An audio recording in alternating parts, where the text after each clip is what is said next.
Hi pals, I wanted to preface this video with the fact that I'm not too happy with the sketches that I did this week, but I'll still show them to you, but please bear in mind that they suck. And also, I definitely fudged a few of the prompts this week because in true Inktober fashion, rather than trying to improve my art, I decided to avoid what I felt was too hard. So I don't know, this week I sort of just didn't feel as confident as I wanted to feel with the prompts and with my abilities, so yeah, I don't know what else to say. Anyway, here's my sketchbook, and unfortunately, here are my sketches. So these are the prompts for this week. I did crystals, and the way that I fudged this prompt was that the wine glass that she has is made out of crystal. Don't know what to tell you. Then we had magic circle, which was the mirror. I thought maybe that sort of made sense. I was thinking magic mirror on the wall from Snow White sort of thing.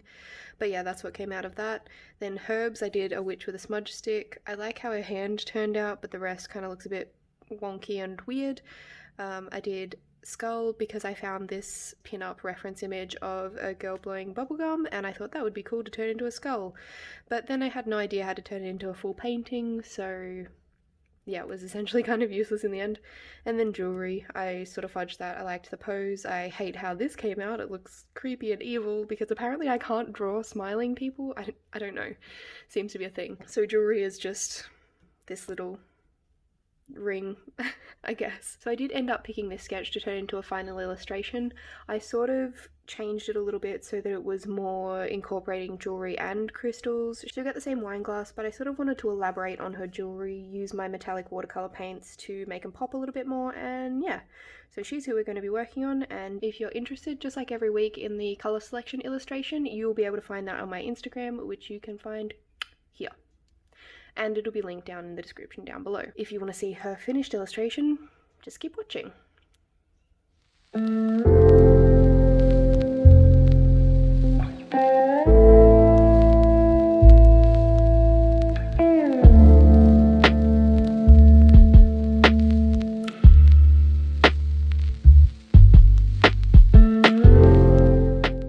Into this drawing, I wanted to focus on what I had considered last week, and that was a lot to do with the complexion of the painting. So I started with a full wash, and I wanted it to be really diluted and pretty translucent, but I did know that I wanted to make her complexion a little bit deeper. I didn't want her to be fair, so I went in with a kind of dark color that really doesn't show up on camera as dark. But anyways, I put that all down first, and then I basically worked on absolutely everything else all the way through the painting until the very end, which is when I finished what I consider the most important part, and I say that almost every video, but the face. And yeah, so I went through with this wash of colour. I did the hat and the top under the shirt first. The shirt was a little bit of a struggle for me because I am not used to drawing, I guess, baggy clothes. Usually I go for either nude figures or clothes that don't really fall in the way that a dress shirt would. So I played with the translucency of this painting a lot, especially with the shirt, the wine glass, and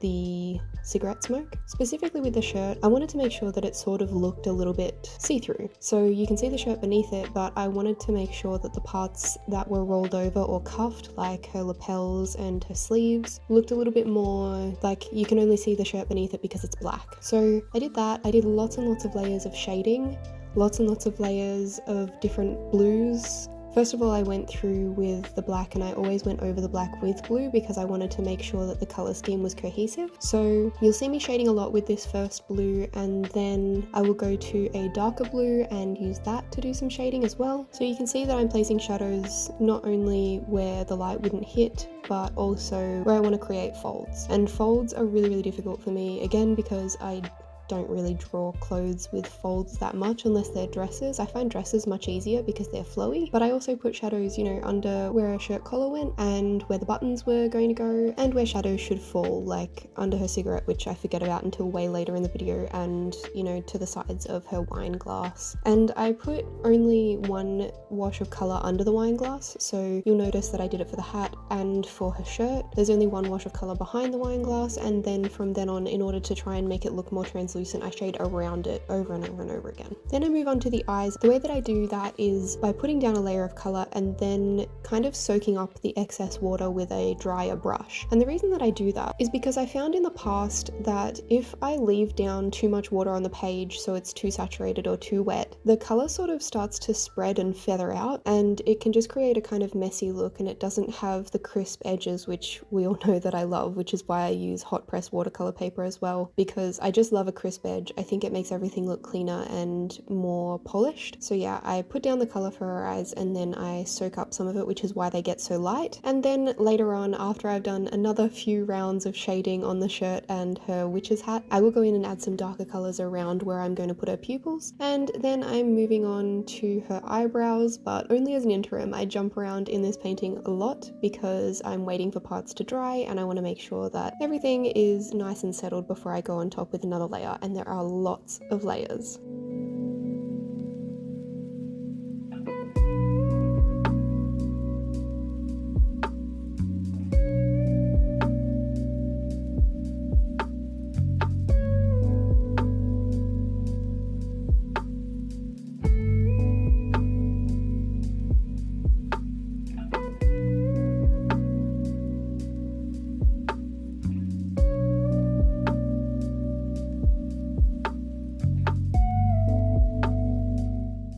So you might notice with the skin here that I'm kind of painting down layers, and then I left in parts of this painting so that you could see the process a little bit more rather than jumping around and cutting out the parts where I wipe off my brush. So I've left in a lot so that if you're considering painting with watercolors, which I highly encourage you to do, it's a really fun medium and it does a lot more than I thought it initially did. But anyway, I left in parts of the process so that you can see that I put down a layer of color and then I clean off my brush by wiping it on the paper towel that you can see in the bottom right hand corner of the frame. And then I go straight back to that damp watercolor and I just run it along the edges so that it fades it out and blends it nicely. Now, this is kind of a rendition of the wash and pull technique, which I've mentioned in other videos, and basically I got that from Emily Artful, and she's the reason that I started doing watercolor paintings. So I just wanted to, I don't know, she showed me how accessible they are for character portraits and illustrations rather than just abstract stuff where you splatter watercolor paint all over the page. I thought that that's what watercolors were for. So I definitely want my channel to be one of those that shows you guys that watercolor can be used in a really detail-oriented way, that it doesn't just have to be abstract, and that this is how you achieve that, this is how you blend stuff like that. And yes, I've learnt that from other people, but this is a lot of my own style as well, and I've kind of figured out my own style from taking bits and pieces from other artists. So hopefully, I don't know, maybe if eventually somebody sees this, that they'll realize, you know, maybe you can try watercolor, or maybe my style will influence you in some way. And I don't think that I'm amazing or, you know,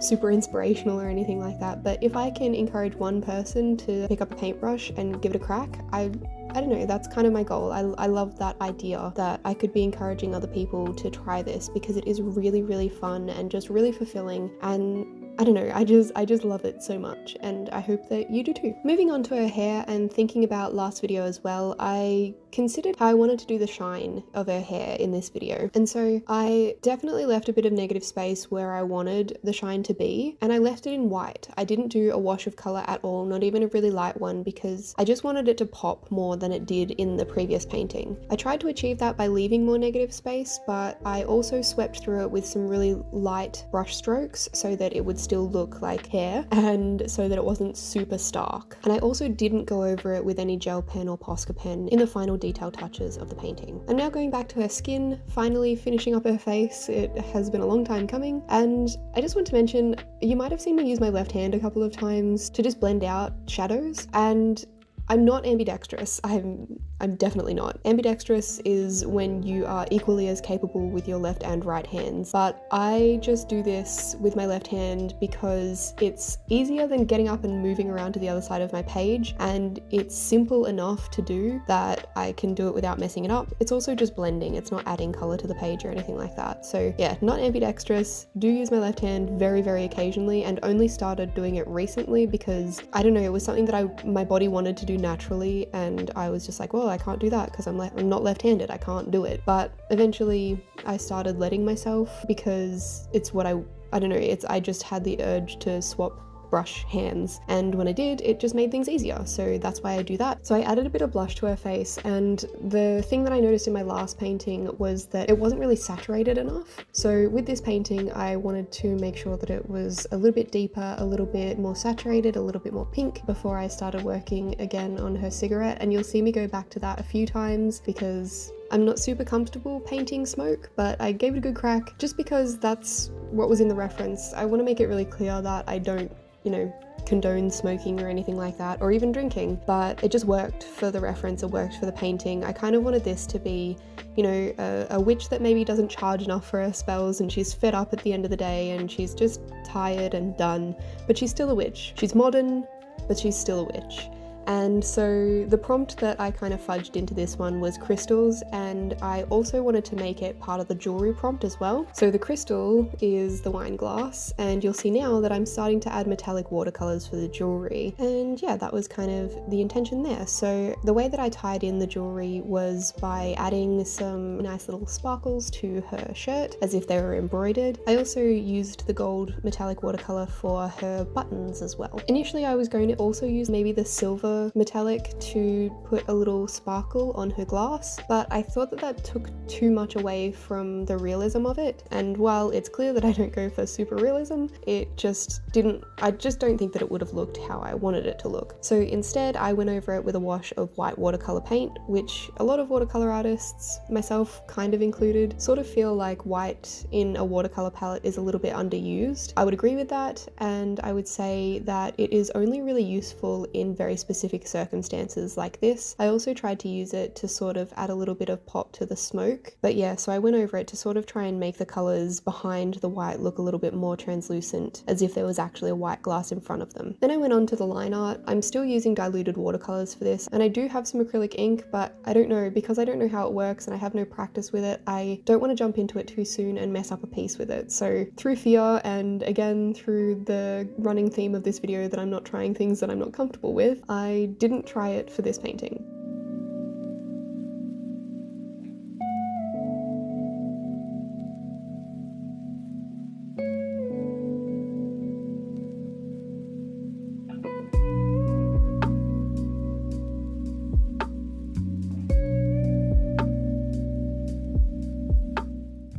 I move on to using some Posca here and also some white gel pen. I go over the jewelry and I put a little pentagram star in her necklace because, I don't know, seems on brand. And I also added some sheens to the mug and her eyes. And then I'm going to show you me peeling up the masking tape because that's like my favorite part and it's nice and crisp.